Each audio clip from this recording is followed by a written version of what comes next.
up underneath Durant. Okay, Hoop fans, we're live, listening to the post-game 4 of the Oklahoma Thunder and the Los Angeles Clippers game 4. Listen I up. don't think it's complacency. I think when they're standing around like that, they revert back to going to that one-on-one ball. The ball stops moving. So I don't think it's complacency. I think it's bad habit, a bad habit. And that's why, remember when I flipped the coin and yes. the thing? The one thing about Oklahoma City that I've always struggled with is these kind of moments where they don't trust a system, they trust in individual players. And those individual players, Durant had 8 turnovers today. Mm-hmm. So he had 40 points, and he was 1 of 2 late at the free throw line. Mm-hmm.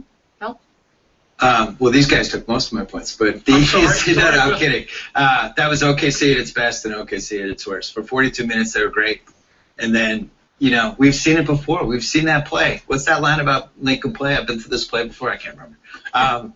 But 42 minutes, fantastic. Last 6 minutes, standing around, iso ball, Westbrook trying to do too much. And, you know, they had a real advantage there with Chris Paul guarding Durant, where you would have thought they would have done a little pick and roll to try to switch it so Collison was on Durant. And instead they were just, I don't know what they were trying to do, post him up. Didn't make much sense to me. Darren Collison, your thoughts on him and how he played, especially late in this game, Bill? We were arguing today. I was saying they should play Willie Green over him. And I thought he was the MVP of the game. I always pay attention to what teams do when they get desperate and who's on the floor. When the Clippers were behind, who were the guys that kept playing?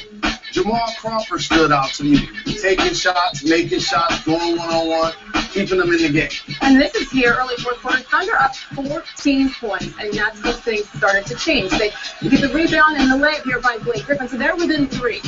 Well, there was a big moment a little bit earlier in that where Blake Griffin, I thought, picked up his 6th foul. Yeah. He had 2 at Durant, and they didn't call it. And even Blake knew he couldn't have the foul because he shrunk his body back, and they just didn't call it. That's what we like sometimes in the playoffs. Don't we let them play through it, but that's a tough one. I guess it was a big break for the Clippers, put it that way.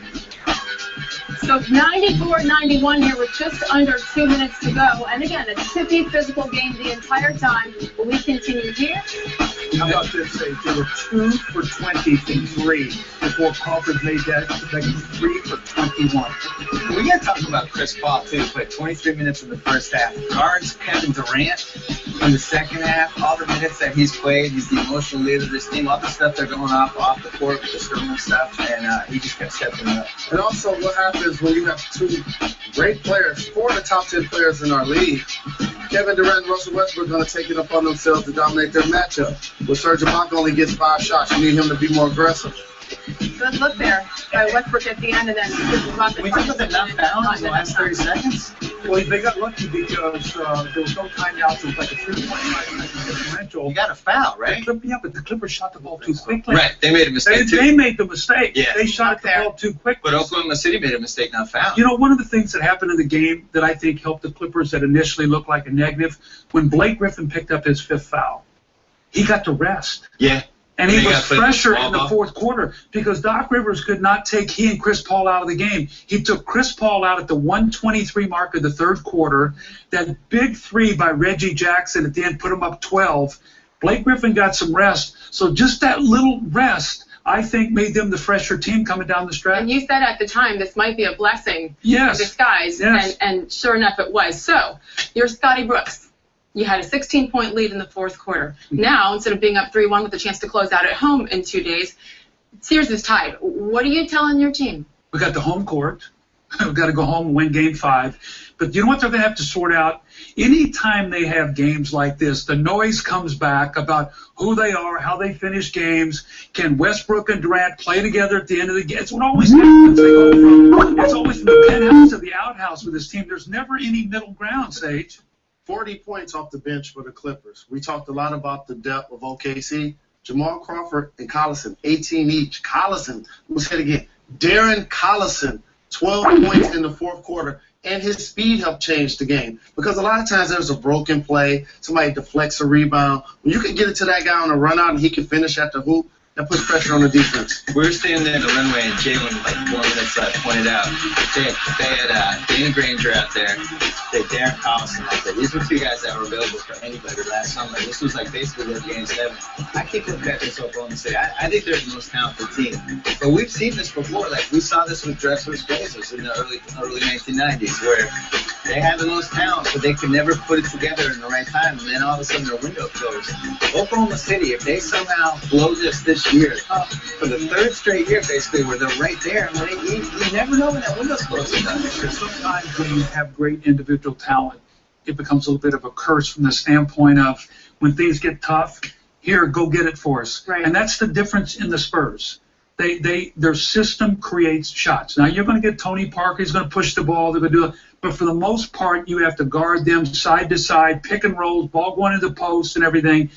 That's why when I flipped the coin, I was hoping it would land on its edge. I wouldn't have to choose. 5 men, 1 basketball. The basketball has energy, and everybody wants to feel like they're a part of it. The Clippers had 4 players take over 10 shots. They felt involved. OKC only had 2 players, Russell Westbrook and Kevin Durant. The responsibility, and it's always a thin line, of your best players and all-star, superstar caliber players is to make the other guys around you better. And sometimes they take it personal because they look at the guy in front of them saying, I can get a bucket, as opposed to giving up a good shot to get a great shot. And we saw Butler in Game 3 really help them. Butler in Game 4 did not help them. There was a lot of times where the Clippers just seemed perfectly content. All right, Caron Butler, if you're going to shoot us out of this game, so be it. The Thunder have never figured out who their 5th guy is. It's been rotating. They tried different people, but not being able to rely on that one person. No Derek Fisher today, by the way. But also, you heard Jeff Van Gundy the whole time into that game. They got to force Danny Granger to have to shoot some shots. He only took 1 shot in 15 minutes. They let the best players beat them. Real quick, guys, a few seconds left. Game 5 Tuesday. Bill? I still think Oklahoma City's fine. This is a bad loss. I'm amazed that the Clippers have energy and with all they're going through emotionally. But you know what? They keep finding a way. Terrific series. World News with David Muir is next, or your local news, except on the West. Chris Caban. How you doing, my brother? Unmute yourself. How you doing? Yeah. How you doing? Yeah, Chris. How you doing? Yeah, I'm good. We're good. What's your take, Chris? Game 4. Clippers. I'll take. I don't like the way they. I want you to saw. Oklahoma slipped. Was that? Oklahoma blew it at the end. They blew it on the end. Like I said, like they did the same thing they did in the other loss. They Westbrook taking bad shots. I mean, I don't know. He might shoot them out the series. I wouldn't say it was just Westbrook's fault. I think it was a team thing. They broke down a bit. They was a standing around, as you just heard from Jalen Rose and the rest of them. They just stood around. They didn't know what to do. They probably thought the game was over, and the game was still going. Nick Collison, I think it was about Nick Collison and Chris Paul, and they just played outstanding. And Blake Griffin near the end, they wasn't having it. They just, Chris. Hey. Nick Collison can start any game, and they just put it on. Start any league. That's why I'm. Yeah, it was. I want Nick, because look, if you look at the last thing, Westbrook was scoring at the end of the game. I wouldn't blame Westbrook. He took a good shot. If he made that, they would have won the game by 1. So I wouldn't necessarily blame Westbrook for it. I think it's the coach's fault. Yeah, but I think the coach is on the hot seat. He needs to. They better make sure they win the game. They're still at Oklahoma Thunder. I think coach thing is on the hot seat right now, boy. I mean, how can you blow that big lead? I looked at the game. I thought the game was a blowout, and I actually just looked away. I was listening to another video, and I came back, and I saw the game like 1 point. And I said, what the heck? Like, I couldn't believe it. Like, that's one of the biggest comeback in NBA history, in playoff history right there. We just witnessed. Game, the semifinals was heated up. I mean, it's 2-2. I never expected to see that. 2-2, the game tied up. And especially to win Oklahoma City, that was outstanding basketball.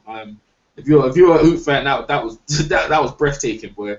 Nick Collison, I'm glad to see Nick Collison came through because hopefully Nick Collison's.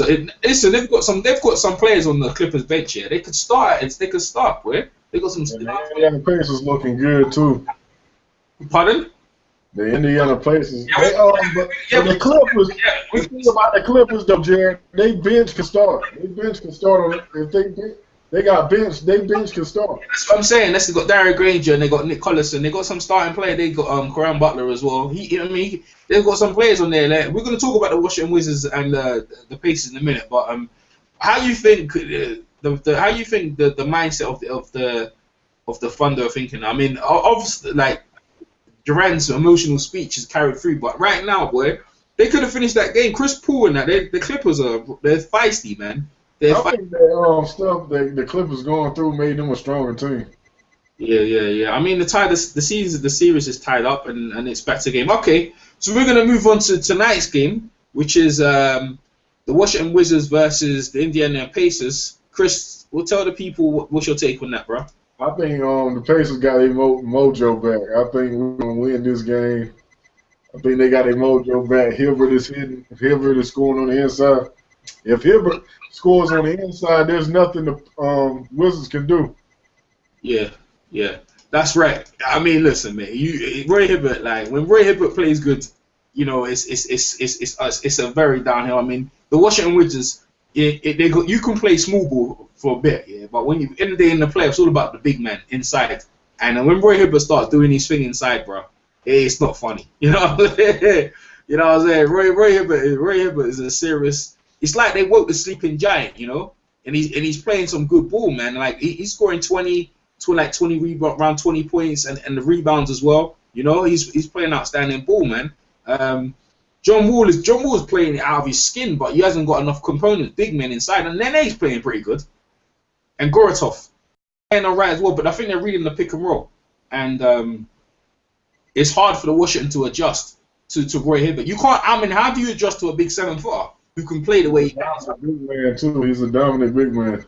Yeah, exactly. He blocks your shots inside, so you're not getting no easy box inside. And also you got who's Davis, isn't it? What's his name again? Thingy Davis, the power forward. He's serious as well. Talk about yeah. Paul George. He got a 15.